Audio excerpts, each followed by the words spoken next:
I don't know, bro. It's the closest thing to a mental hell that I can imagine. So right now, God is essentially killing me. He's killing my... If we're talking about the most effective weight loss hack there is, it's...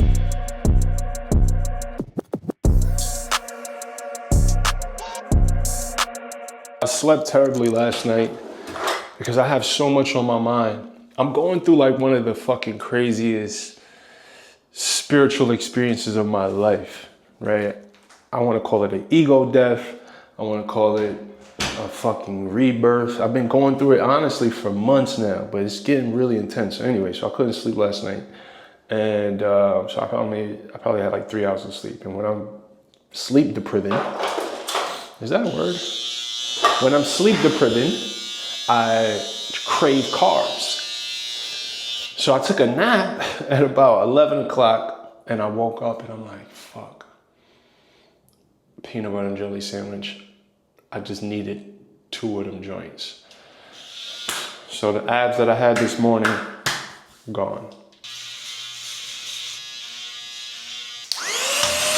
I'm currently at my desk working on these mindset recordings for my Shine Group coaching program. Because I always talk about mindset being the most important aspect, right? The mind, the emotions, stress management, these sort of things. This is the key to weight loss. This is the key to transforming your body. But it's very ambiguous. Like, yo, how do I change my mindset? So what I'm doing right now is I am creating recordings for my clients to listen to every day. And it takes 4 minutes a day to reprogram the way you think. It's about understanding certain things about yourself, about the mind, about stress and how it relates to how you eat. It's like knowing this stuff and keeping it top of mind is honestly, if we're talking about the most effective weight loss hack there is, it's that. It's just being aware of your stress, being aware of how your mind and your emotions contribute to the way you eat. I swear to God, that's the biggest thing. Matter of fact, let me give you guys a little taste. Pause. You've probably been taught that results come from what you eat, what you live, or how hard you push yourself in the gym.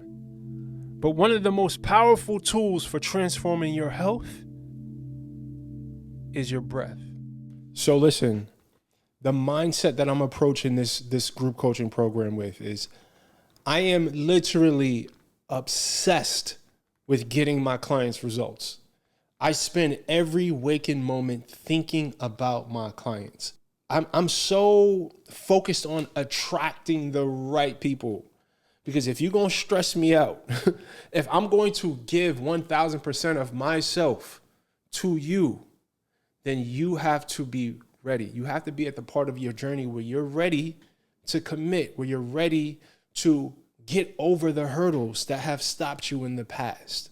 If you're tired of making the same mistakes, if you know all you need is some structure, you need community, you need a coach, you need some guidance, then click the link and join the group coaching program.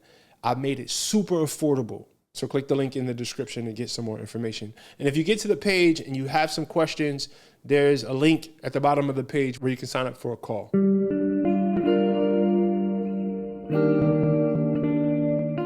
Warning, this is going to sound out there for a lot of people, but follow me because this all ties in together. I was told by God that my job, part of my purpose, is to help raise the consciousness of the collective. I'm supposed to help people see themselves clearly, help people love themselves better, right? Because that's all fitness is an expression of love for yourself. When you take care of your body, you honor God, you love yourself. And in order to help raise the collective, I have to become trained spiritually. So I'm right now in spiritual boot camp. And in order to transcend the ego, right, in order to be a spiritual vessel or spiritual leader or teacher or whatever word you want to use there, you have to disassociate from the part of you that dilutes your experience, that may pollute your mind, that may lead you to do things for the wrong reasons, right? Spiritual gifts are extremely powerful. And if your mind and your heart aren't in the right place, if your intentions are not in the right place, that could be a dangerous gift.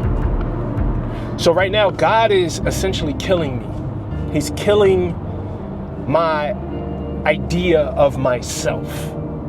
Stay with me here. My identity, what I refer to as my I. When I say I, when you say, yo, I am going to the store, what are you referring to? You're referring to your body?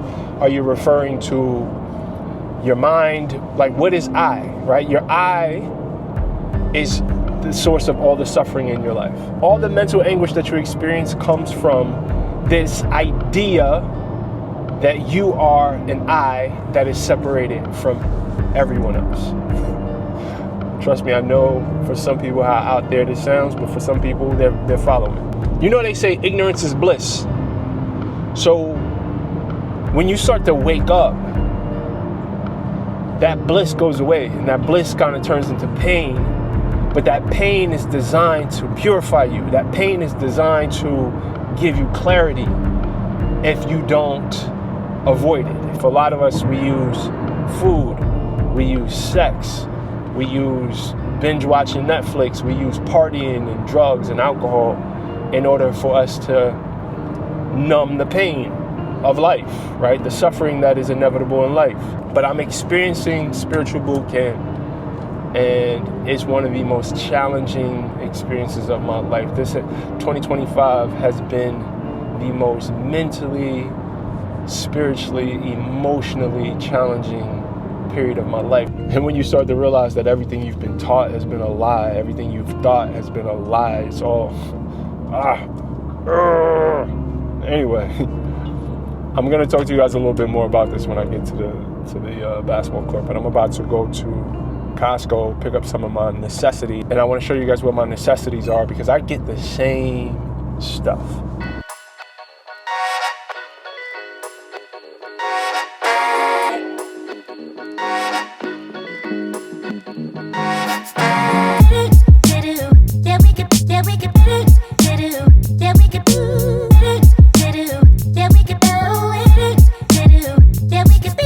So the journey's been healing and spiritual growth. That's what I've been focusing on more than anything over the last, I want to say 12 to 24 months. And let me tell you something, when you pray and you ask and you call in spiritual growth, it's going to challenge you. I don't know if you guys are familiar with this concept of dark night of the soul, right? It feels like, man, it's so hard to explain. It's like, I don't know, bro. It's the closest thing to a mental hell that I can imagine. There's a lot of mental suffering involved in that process. And I want to end the mental suffering. And the way to end the mental suffering, you got to surrender. You got to surrender your identity. You got to surrender your ego. Because the ego is the factory of suffering. Ego are egos. And when I say ego, I don't mean, oh my God, look at me, I got muscles. No, I'm talking about anything that we use to identify us as something separate from God is ego, right? So all the mind activity, anything that you perceive through your senses is typically a tool for the ego. That's why no matter what's going on in your life, there's always something for you to be not okay with, right? You could be at the highest moment of your life. You could have just had a healthy baby. You could have just graduated college. Whatever it is, your mind will find something to complain about, will find something to be aggravated about. That's just, it's just the nature of the mind. And the only way to really experience what we are all chasing, we're all chasing bliss, happiness, acceptance, love. But we think all of that stuff comes from outside of us. We think it comes from material things. We think it comes from relationships. We think it comes from wherever, right? But that's the wool that's been pulled over our faces. That's not true. Everything we need to feel whole, to feel bliss, to feel happy, to feel joy is inside of us. right? But that's not what they want you to know. They want you to think that it comes from outside, so you can buy shit, so they can control you with religion, etc. You are not your mind. You are not your mind. Recognize that. You are not your mind. The mind is something that's completely separate from you.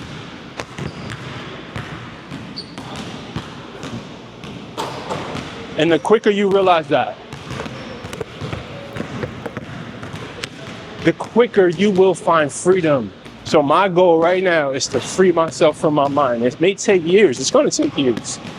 But this is why I meditate. This is why I do breathing practices. This is why I journal. This is why I limit what I expose myself to on social media. This is why I don't hang out with certain people. I'm not involved in certain conversations. It's because I want to free myself from all of this shenanigans of this world. The materialism, alcohol, the fucking addiction to food and sugar. Like, I want to liberate myself from all of that.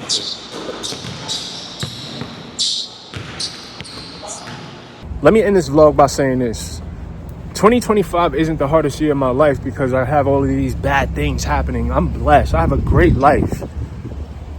But 2025 is the most challenging year of my life because I am not avoiding the discomfort of life anymore. Partying, drinking, food, sex. Those were the things that I used to use to avoid feeling everything that I'm having to feel right now. And years of avoiding feeling my feelings, years of ignoring cues from my spirit has led me to this place. So this is something to celebrate, to be completely honest, and I understand that, but that doesn't make it easier to get through. But that's the foundation of the peace that I do feel in this season of my life. And I know ultimately this is going to lead me to a better version of myself, to a better place in my life. But I have to allow this season to build me. Because that's what challenge is designed to do, right? Resistance. It's like a muscle, right? In order to build a muscle, you need resistance. In order to grow, you have to experience resistance. And that's all this is. So I'm here for it. Thank you guys for watching. Hopefully this resonated with someone. Let me know in the comment section if you guys have any video requests. And as always, remember the body that you want is owned by a higher version of yourself. So evolve.